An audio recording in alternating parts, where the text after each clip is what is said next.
مبارک شود. این کلیت خونه. عذاب به خونگی داشتیم. ایالم نون خوردن رو میبونم خوزی جای کور همی آدم چخت سودگی میگیرن.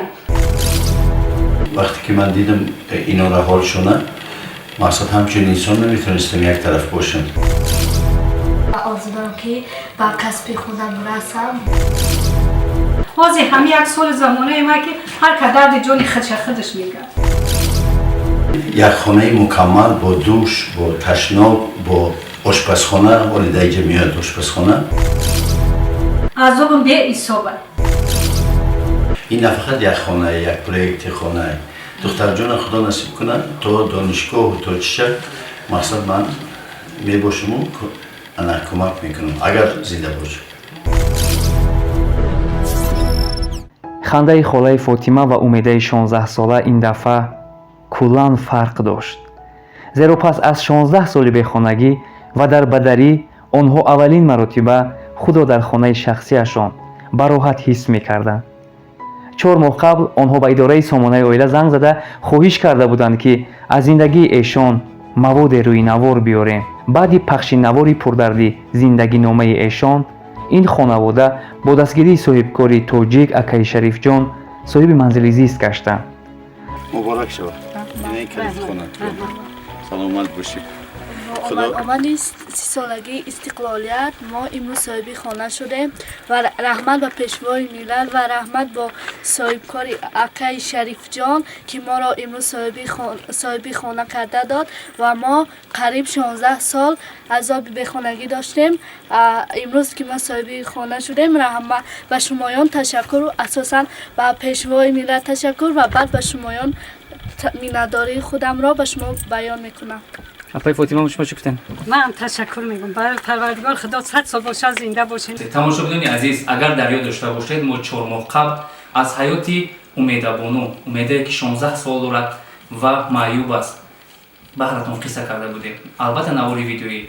وقتی که من رو دکترها توبت کردن و من گفتن که این فعالج معاینه سر و طرف دست و چپ است و من باز دلم کمی کسل است. هر شب دلم رو میجوقد. امروز خاله فاطمه ما با آرزوی در انتظار خود رسیدن و برای تبریک و مبارکبادی ما از شهر دوشنبه به شهر کلاغ اومدیم و بیاید با خود ایشان هم صحبت میشویم. امیده شما باوری داشتید که در یک مدت کوتاه صاحب خانه میشوید؟ بله باور داشتم چون که از خدا میدونستم که روز ما صاحب خانه میشویم فقط صبر کردم. بعد از همون پخش نواری ویدیویی البته در نظر داریم تو آرزو داشتی که صاحب خانه شوی؟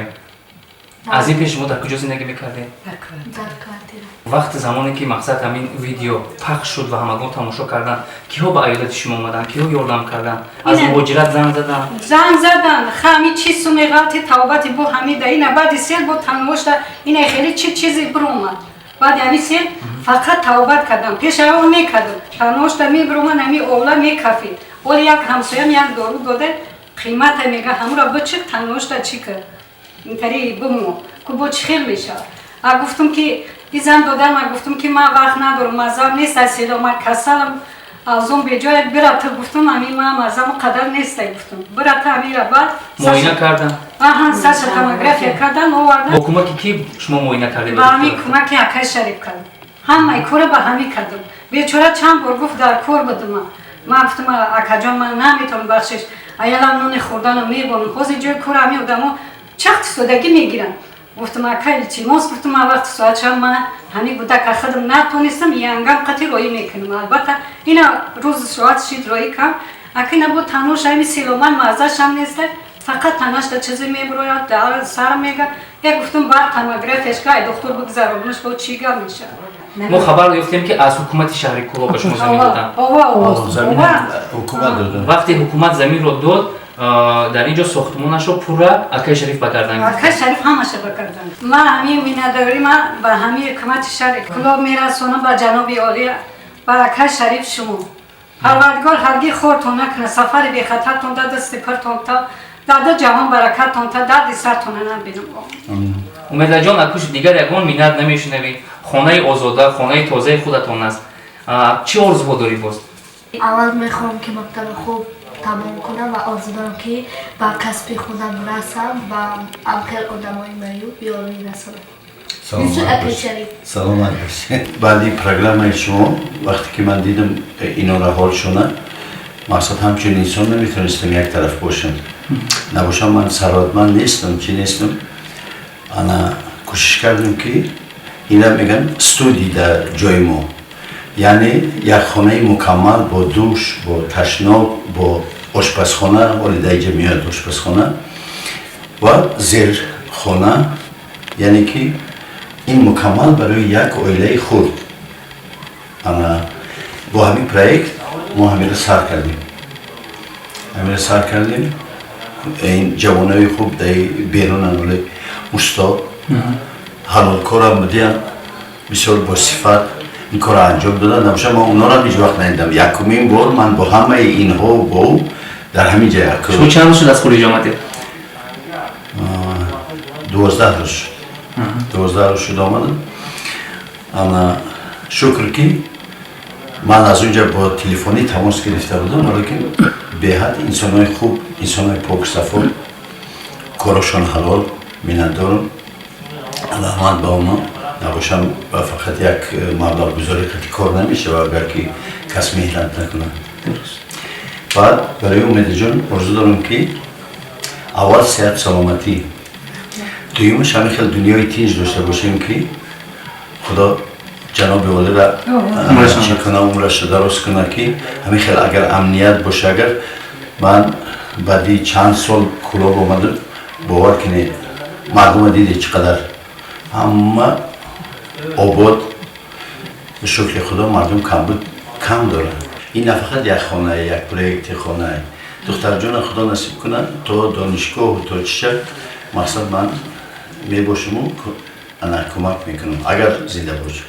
хуб ки ино ҳамин корро мекунанд ва мардум якгара ай чӣ хел дуриҳо, ай 6000 километр ман шуморо шинохтам. айби программаи ҳамино, программаи ино дар ҳақиқат як программаи меҳрубоние. худованд иноро хайр битиҳад ки кори хуб ташкил карданд. хона бо сифати баланд таъмир карда шуда, рӯзҳои наздик бо тамоми таҷҳизотҳои рӯзгор аз ҷумла яхдон, тафтдон, кондитсионер, телевизор, компютер, ҷевон барои ошхона, курбаву болишт, дегу табақу коса ва дигар маҳсулотҳои лозима муҷаҳҳаз менамоянд. дар баробари ин акаи Шарифҷон ваъда доданд ки умедаро барои шомил шудан ба дилхоҳ донишгоҳ кӯмак хоҳанд кард. соҳиби манзили зист шудан дар 30-умин солгарди истиқлолият беҳтарин тӯҳфаест барои ин оилаи ниёзманд. апаи Фотимамо, шумо чанд сол азоб кашида будед? азобам беҳисоба, дигар дафтаршам кунам намеша ё китобшам. дар бадари шуморо нороҳат мекард?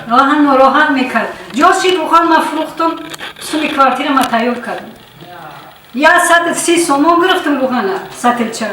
100 сомон савдош кам, гуфтам биги ҷура дигар қатим вақташ накӣ, на суми руғанат, на суми овод. барои хонаи мардум осон нест. ҳозир ҳами як соли замонаи ма ки ҳар кадарди ҷони хидш мекард. тамошобинони азиз, бахшида ба 30-солаги истиқлолияти ҷумҳурии Тоҷикистон, акои Шариф ва ҳамроҳи Сомонаи Оилатиҷӣ тасмим гирифтанд ки ба аёдати апаи Фотимамо ва духтарчаашон Умедабону биёянд ва калити ҳамин хонаи зебову замонавиро ба онҳо тақдим кунанд. ногуфта намонад ки хона ҳоло таъмираш анҷом наёфтааст ва устоҳои моҳир ва чирадаст устогиро идома дода истоданд ва рӯзҳои наздик пурра анҷом меёбад ва иншоалло апаи Фотимамо ҳамроҳи Умедахон дар ана ҳамин хонаи зебову замонавӣ зиндагии хубу бароҳатро идома хоҳанд дод. холаи Фотима дудаст бар дуо талаб дорад ки сафи чунин хайрхоҳон дар кишварамон зиёд гарданд ва бечорагону музлимон бо дастгирии чунин соҳибкорони барҷаста соҳиби манзили зист гарданд. беҳуда шоир нагуфтааст: ҳар ки хандонад ятими хастаро бозёбад ҷаннати дарбастаро. гар тавони якдиле бишкастаро шод кун, гар худо молат диҳад бечорагонро ёд кун.